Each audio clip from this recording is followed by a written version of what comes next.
they're a small part of the whole, which defines opening session and of course the years. We've had is the fact that this is by the governments of the world, but is able to move. And I think this is a reaffirmation. We're also carrying the message of science.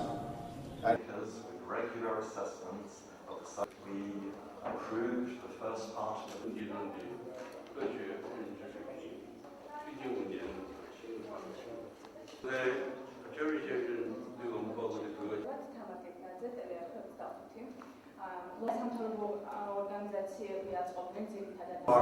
თუ გავითვალისწინებთ იმას, რომ კერძო ავტომობილების ხარჯი ტრანსპორტის სექტორის ზრდა დიდია, შესაძლოა მომავალში დიდი წილი ტრანსპორტის სექტორზე მოდიოდეს.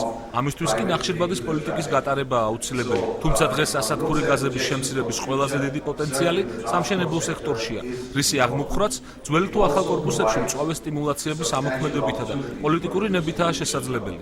მიუხედავად იმისა, რომ ჩვენ ქართველებს დღეს უამრავი სხვა პრობლემა გვაწუხებს, ყოველდღიური დღევანდელი პრობლემა, ჩვენ წვლილი უნდა შევიტანოთ მსოფლიოს გლობალურ პროექტებში და მათ შორის აი ამ კონკრეტულ საკითხზე. გლობალური დათბობა ეს არის პროცესი, რომელიც მაქსიმალურად უნდა შევაჩეროთ და ამასობაში, რასაც ვერ შევაჩერებთ, ამისთვის მოვემზადოთ, რომ უეცრად არ დაგვატყდეს თავს კლიმატური უბედურებები. საქართველოში მიმდინარეობს რიგი ღონისძიებები, ორი მიმართულებით მიდის ამ მხრივ მუშაობა. ერთი, რომ ის რეგიონები, რომლებიც მოწყვლადია კლიმატის ცვლილების მიმართ გატარდეს გარკვეული ღონისძიებები, რომ მოხდეს ამ რეგიონების ადაპტაცია, ეს იქნება ნაპირსამაგრის სამუშაოები, ეს იქნება შესწავლა, ეს იქნება იგივე სანაპირო ზოლთან დაკავშირებული საკითხების შესწავლა და შემდეგ გადაწყვეტის ღონისძიებების დაგეგმვა და განხორციელება.